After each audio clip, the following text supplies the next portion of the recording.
Assalamualaikum warahmatullahi wabarakatuh.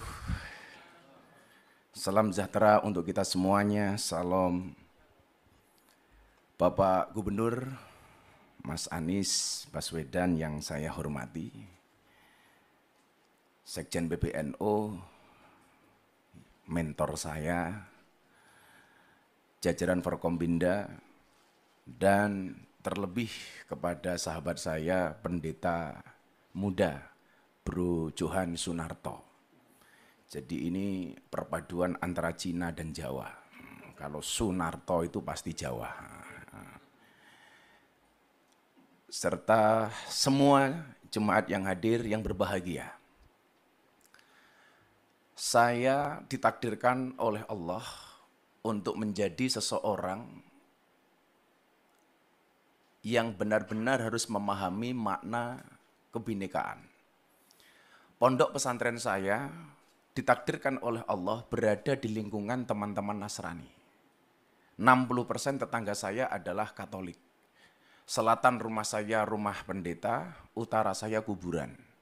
Dan alhamdulillah seumur hidup saya tidak pernah bertengkar dengan tetangga utara saya. Saat itu saya memahami bahwa Indonesia ini adalah rumah besar. Di dalam rumah besar yang namanya Indonesia ini terdapat 6 kamar. Ada kamar Islam, kamar Kristen, Katolik, Hindu, Buddha, dan Konghucu.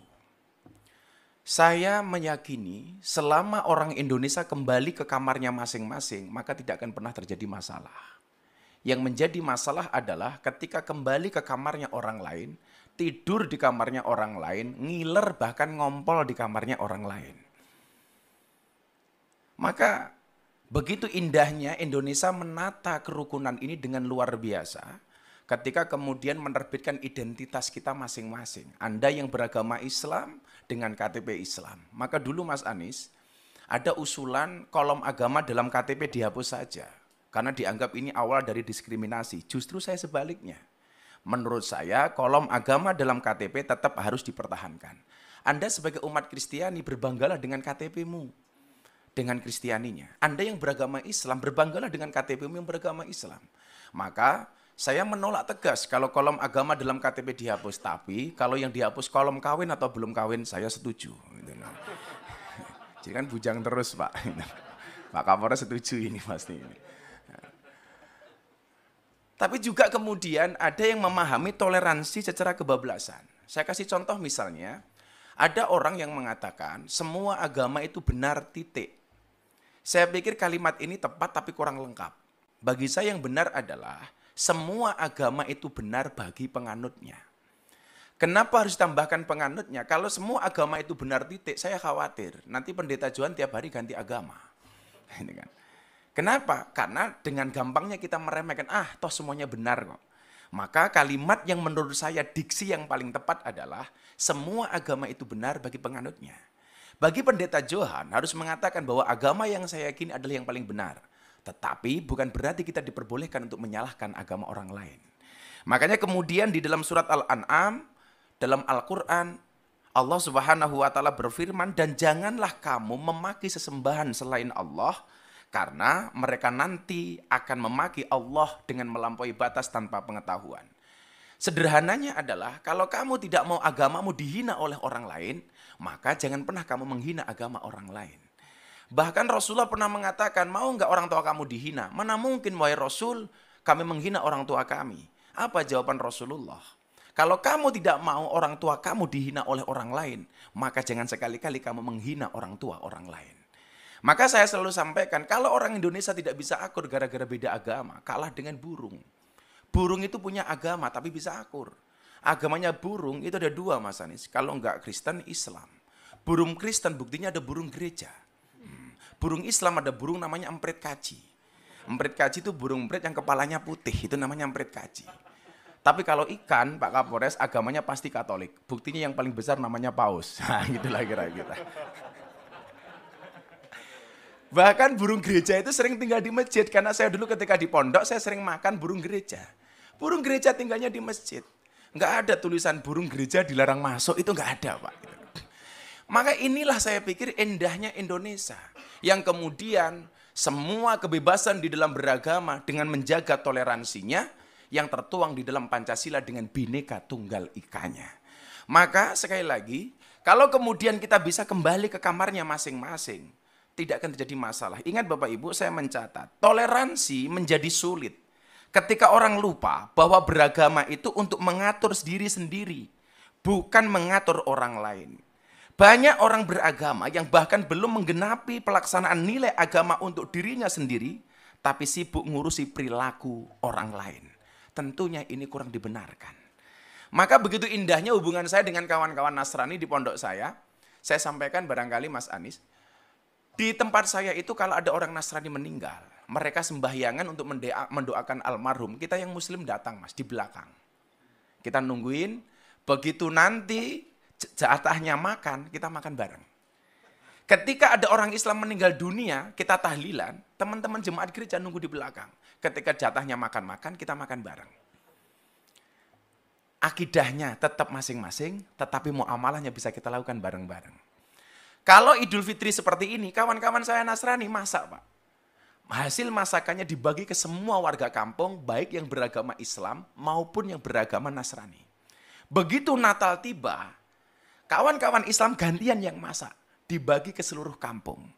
Maka saya teringat kemudian dengan cerita Nabi Ibrahim alaihissalam ketika masak kemudian tetangganya dipanggil. Nabi Ibrahim itu dikasih gelar kekasihnya Allah gara-gara suka traktir orang.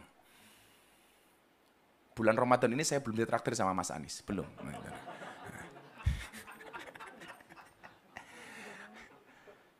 Nah, ketika makanan itu sudah ready sedia, Nabi Ibrahim memanggil seluruh tetangganya.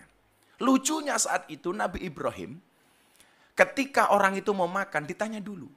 Kamu nyembah siapa? Sesembahan kita sama Ibrahim, yuk kamu makan.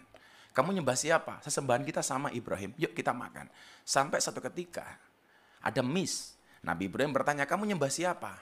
Sorry Ibrahim, sesembahan kita beda. Aku menyembah yang lain, kamu menyembah Tuhanmu. Jawaban Ibrahim saat itu adalah, sorry kamu gak usah makan dulu. Kenapa? Sesembahan kita beda. Saat itu kemudian Nabi Ibrahim langsung ditegur oleh Allah. Ibrahim, kenapa dia nggak dikasih makan? Tuhan, sesembahan dia beda dengan sembahanku. Apa jawaban Allah saat itu? Ibrahim, orang yang nyembah aku dan tidak nyembah aku, semuanya adalah hambaku. Yang nyembah aku kasih rizki. Yang tidak menyembah aku kasih rizki. Lah kamu loh Ibrahim, ngasih makan sekali kok kebanyakan syarat. Akhirnya orang itu dipanggil oleh Ibrahim, kemudian dikasih makan. Begitu indahnya kemudian Tuhan mengajarkan kepada kita kepada toleransi. Maka kemudian konsepnya adalah, dalam bahasa agama Islam, famang sya'afal yu'min, famang sya'afal yakfur. Anda mau berimanlah, enggak ya urusan kamu. Di dalam toleransi, sebagaimana ayat yang kita pahami, lakum dinukum waliyatin.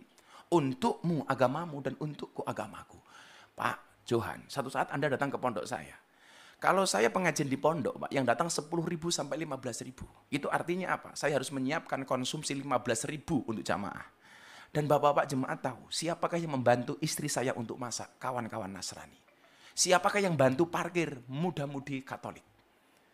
Maka kemudian banyak pejabat yang datang ke tempat saya, kecuali satu, Mas Anies, kepending waktu itu.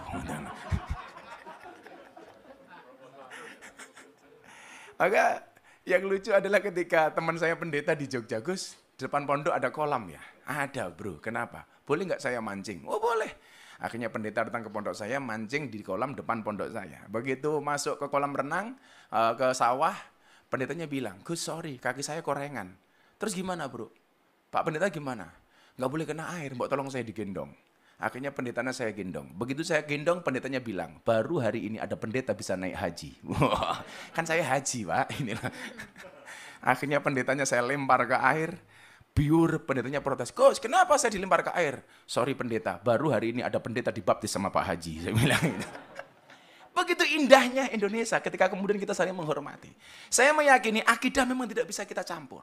Tetapi ketika persoalan kebangsaan, persoalan kenegaraan, kita punya visi yang sama.